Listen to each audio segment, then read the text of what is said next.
Hello everyone, welcome back to my channel. Now जैसे कि हमने लास्ट वीडियो में कॉमन बेस कॉन्फ़िगरेशन का इनपुट एंड आउटपुट कैरेक्टरिस्टिक का वीडियो किया था। आज हम कॉमन एमिटर कॉन्फ़िगरेशन का input and output characteristic study करेंगे, ठीक है।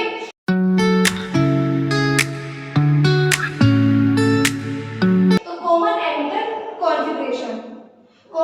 कॉन्फ़िगरेशन का सिंबल सभी को बनाना आता होगा। किस तरीके से बनाते थे तो देखो, ये हमने इस तरीके से ड्रॉ किया है। ये हमारा एमीटर है, ये बेस है और ये कलेक्टर है। तो मान लो मुझको ये एनपीएन बनाना है। हम एनपीएन का इस तरीके से ड्रॉ करेंगे। ये हमारा कलेक्टर रेजिस्टेंस है। ये हमने बायसिंग की, देखो एन को पॉजिटिव से कनेक्ट किया है क्योंकि यहाँ रिवर्स बायसिंग होती है। और अब ये हमारा क्या है, ये इनपुट सिग्नल है।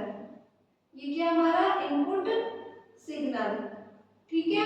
अब हम इसके करंट डायरेक्शन देख लेते हैं। करंट कंपोनेंट क्या होगा, आई आउटसाइड है तो IB एंड IC इनसाइड होगा, IB and this one is IC, ठीक है। और क्या देख लेते हैं, इसके वोल्टेज क्या नियम होंगे। देखो P पे B है, V B E and this would be VEC कर लो या VCE कर लो, इट्स योर चॉइस, ठीक है। कॉन्फ़िगरेशन की बायसिंग हो गई। तो हम इसमें इनपुट कैरेक्टरिस्टिक देख लेते हैं। इनपुट कैरेक्टरिस्टिक कर्व जो है वो हमारा इनपुट वाला पार्ट लेंगे, जैसे कि मैंने आपको कॉमन बेस में समझाया था। इनपुट कैरेक्टरिस्टिक में हमारा क्या होता है, IB and VBE, IB and VBE, ये हमारे क्या है, इनपुट है।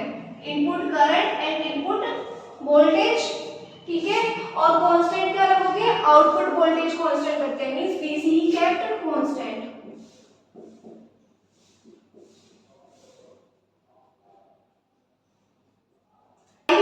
वो माइक्रो एम्पीयर में होता है, VBE इज इन वोल्ट। तो कैसे बनता है इसका ग्राफ, सेम ऐसे बनेगा, ये ऐसे बनता है। तो यहाँ पे क्या है, VCE कांस्टेंट लेते हैं हम, देखिए। तो ये सेम जो डायोड को हम फॉरवर्ड बायस में ड्रॉ करते हैं, ऐसा ही कर्व हमें मिला है ना, कि जब हम डायोड को फॉरवर्ड बायस में ड्रॉ करते हैं तो हमें ऐसे मिलता है ना, ऐसे वाला। तो देखो ये मिल रहा है, तो बोल सकते हैं ना सिमिलर है डायोड फॉरवर्ड कैरेक्टरिस्टिक से,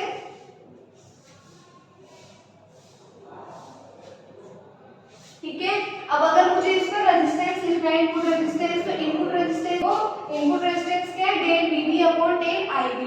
और हमें पता है कि जो बेस करंट होती है वो कम होती है, IB माइक्रो एम्पीयर में और IE और IC मिली एम्पीयर में होती है। 10⁻⁻6 ऑर्डर में और 10⁻3, तो ये कम है। तो क्या होगा, जब IB कम है, डिनोमिनेटर में कम है, तो I क्या होगा, ज्यादा होगा क्योंकि इनवर्सली प्रोपोर्शनल है। तो जो इसमें इनपुट रेजिस्टेंस है वो हाई होता है, या फिर लार्ज भी बोल सकते हो। तो इनपुट रेजिस्टेंस क्या होगा, इसमें हाई होगा इन input characteristic curve of common emitter configuration, ठीक है। अब हम इसका आउटपुट कैरेक्टरिस्टिक कर्व ड्रॉ कर लेते हैं। आउटपुट कैरेक्टरिस्टिक में हम आउटपुट वाला पार्ट लेंगे, तो मींस IC एंड VCE, ये हमारे output current and output voltage. अब क्या करेंगे, इनपुट करंट को कांस्टेंट रखते हैं। तो यहाँ पे इनपुट करंट क्या है, IB, उसको क्या करेंगे, कांस्टेंट रखेंगे, केप्ट कांस्टेंट। तो देखो बना लेते हैं इसका भी। ये क्या हो गया, IC मिली एम्पियर में एंड ये VCE, ठीक है। तरीके से ग्राफ ड्रॉ करते हैं। ये IB 0 मान लो इसको, micro ampere, 2 micro ampere, 4 micro ampere, इस तरीके से हमारा ये कर्व बनेगा। और ये देखो यहाँ से हमारा वोल्टेज बढ़ना शुरू है, तो इसको क्या बोलेंगे, नी वोल्टेज, क्या बोलेंगे इसको, नी वोल्टेज। ये हमारा देखो इस तरीके से हमने आउटपुट कैरेक्टरिस्टिक ड्रॉ कर लिया। तो आउटपुट रेजिस्टेंस क्या हो जाएगा, del VCE upon del IC, ठीक है। और कांस्टेंट क्या रख रहे हैं, IB इज कांस्टेंट, ठीक है। अब हम इसमें करंट एम्प्लीफिकेशन फैक्टर की बात कर लेते हैं कॉमन एमिटर में। जैसे कि कॉमन बेस में हमने क्या पढ़ा, करंट एम्प्लीफिकेशन फैक्टर को किससे डिनोट करते हैं, अल्फा से। Same current common emitter configuration में करंट एम्प्लीफिकेशन फैक्टर को हम बीटा से डिनोट करते हैं, ठीक है। तो हम इसका करंट एम्प्लीफिकेशन फैक्टर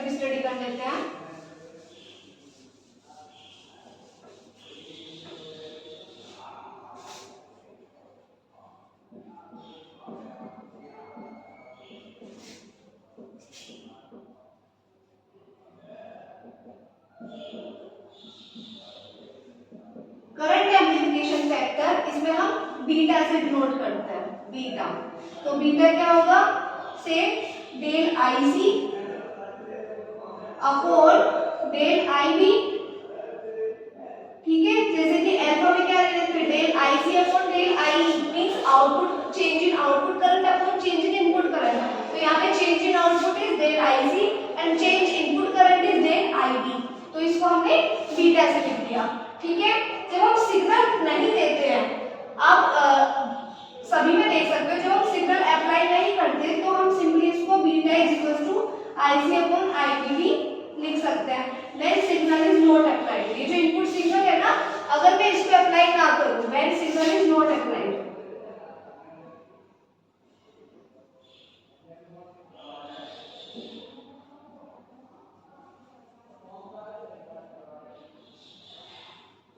ठीक है। जब हम सिग्नल को अप्लाई नहीं करते तो बीटा क्या आता है, आई सी अपॉन आई बी। तो इसको ऐसे भी लिख सकते हो, I C is equal to beta I B, ठीक है। तो ये इसका करंट एम्प्लीफिकेशन फैक्टर होता है, ठीक है। तो आई सी क्या हो जाएगा, बीटा आई बी हो जाएगा, और वहां क्या था, I C is equal to alpha आई ई था, ठीक है।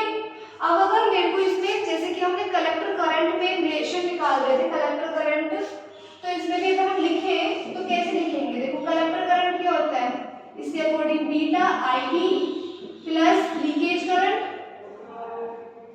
ठीक है। तो सेम लीकेज करंट यहाँ पे ड्रॉ कर लेते हैं। मैंने ओपन रखा है इस वाले को, और इसमें मैं कनेक्शन दे रही हूँ, बायसिंग कर रही हूँ, ठीक है। तो एन को रिवर्स बायस बोलते हैं, तो पॉजिटिव से ये नेगेटिव से, ये मैंने बायसिंग कर दी, ये क्या हो जाएगा, बी सी ई बोल दो।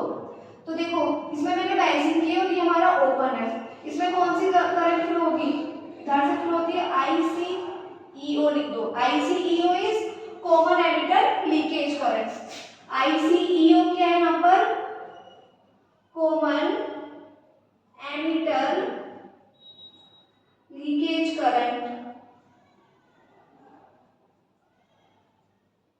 कब, when emitter and base junction is open,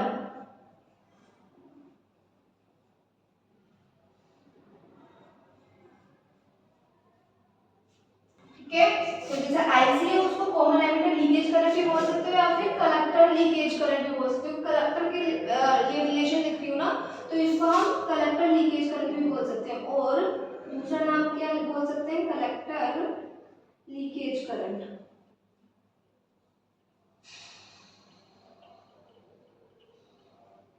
ठीक है। दूसरा नेम क्या बोल सकते हो, कलेक्टर लीकेज करंट, ठीक है। अगर मैं इसको लिखूं, इसको रब कर देते हैं, इसको सॉल्व करते हैं, तो देखो आईसी क्या हो जाएगा, beta I B plus I C E O. तो ये हमारा कलेक्टर करंट क्या हो गया, I C is equal to beta I B plus I C E O, ठीक है। ये कॉमन एलिमेंट, और कॉमन बेस में हमने क्या पढ़ा था, आई सी जो कॉमन बेस कॉन्फ़िगरेशन था, I C is equal to alpha 1 minus alpha I B plus 1 upon 1 minus alpha I C B O. यहाँ पे आई सी बी ओ क्या था, सेम कलेक्टर लीकेज करंट बोल सकते हो, है ना। कलेक्टर लीकेज करंट कब था, जब एमिटर बेस जंक्शन क्या थे, यहाँ पर ओपन था। तो ये इस तरीके से हो गया। अगर मैं इसको कंपेयर कर, देखो अभी मैं इसको आगे बताती हूँ, अल्फा में 1 माइनस अल्फा जो होता है वो बीटा के इक्वल होता है, ठीक है। तो यहाँ बीटा लिख दो, I C is equal to beta I B plus, अगर आप इसको कंपेयर करोगे तो क्या आ जाएगा, beta plus 1 I C B O, ठीक है। ये आ गया। अगर मैं इस वाले रिलेशन और इस वाले रिलेशन को देखूं तो सेम है। तो आईसी और आईसीबीओ में रिलेशन क्या होता है, ये हमेशा आता है question. ICO is equals to beta plus 1 ICBO, ठीक है। ये आपको याद होना चाहिए।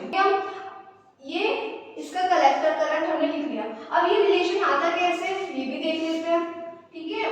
अब ये रिलेशन देख लेते हैं, रिलेशन आता कैसे है, क्या पता है हमें, अल्फा क्या होता है, डेल, जो अल्फा था हमारा कॉमन बेस में बना लेते हैं। कॉमन बेस में आउटपुट करंट कलेक्टर होती है और इनपुट करंट एमिटर होती है। तो IC अपॉन डेल IE और बीटा क्या होता है del IC upon del IB। ठीक है, ये होता है। अब हमें पता है कि जो IE होता है emitter current is IB plus IC, ये तो सभी को पता है ना। IE क्या होता है IB प्लस IC, तो मैं यहाँ IB को IE माइनस IC रख सकती हूँ क्या? देखो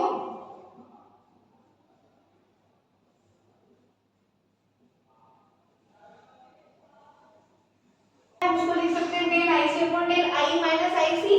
अब क्या करो यहाँ पर एमिटर करंट से डिवाइड कर दो, del IC divides,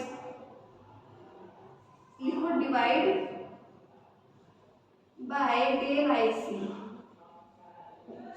del IC से ऊपर नीचे डिवाइड कर दो तो क्या बनेगा, उधर करते हैं। देखो जब डेल IC से डिवाइड करेंगे तो ऊपर डेल IC से और del IC by del IC is 1, ऊपर 1 बचेगा, यहाँ पे क्या बचेगा del IE upon del IC minus ये भी 1 हो गया, beta is equals to 1 upon, अब हमें क्या पता है कि del IC upon del IE alpha होता है, तो ये क्या हो गया, ये 1 बाय अल्फा हो गया, 1 by alpha minus 1, LCM low 1 minus alpha upon alpha और ऊपर 1 है, सॉल्व करो तो क्या आ गया beta is equals to alpha upon 1 minus alpha. ये हमारा रिलेशन प्रूव हो गया, hence proved, beta is equals to alpha upon 1 minus alpha. ऐसे ही आप बीटा को आपने अल्फा के टर्म में लिखा है, अल्फा को बीटा के टर्म में लिख लो, इस तरीके से सॉल्व कर लो, या फिर सेम अल्फा को इस तरीके से लिख के सॉल्व करो जैसे यहाँ पर समझाया, आप पढ़ लोगे उसको। ठीक है, तो ये हम आज कॉमन एमिटर कॉन्फ़िगरेशन पढ़े हैं। ठीक है, अगर आपको कोई डाउट हो तो प्लीज कमेंट सेक्शन में बताइए कि आपको इस पार्ट में डाउट है या फिर ये मुझको समझ नहीं आ रहा है। ठीक है, इस तरीके से आप बता सकते हो, तो मैं जरूर आपका आंसर दूंगी। एंड अगर आपको वीडियो अच्छी लगी हो तो प्लीज लाइक कीजिए एंड सब्सक्राइब कीजिए। Thank you.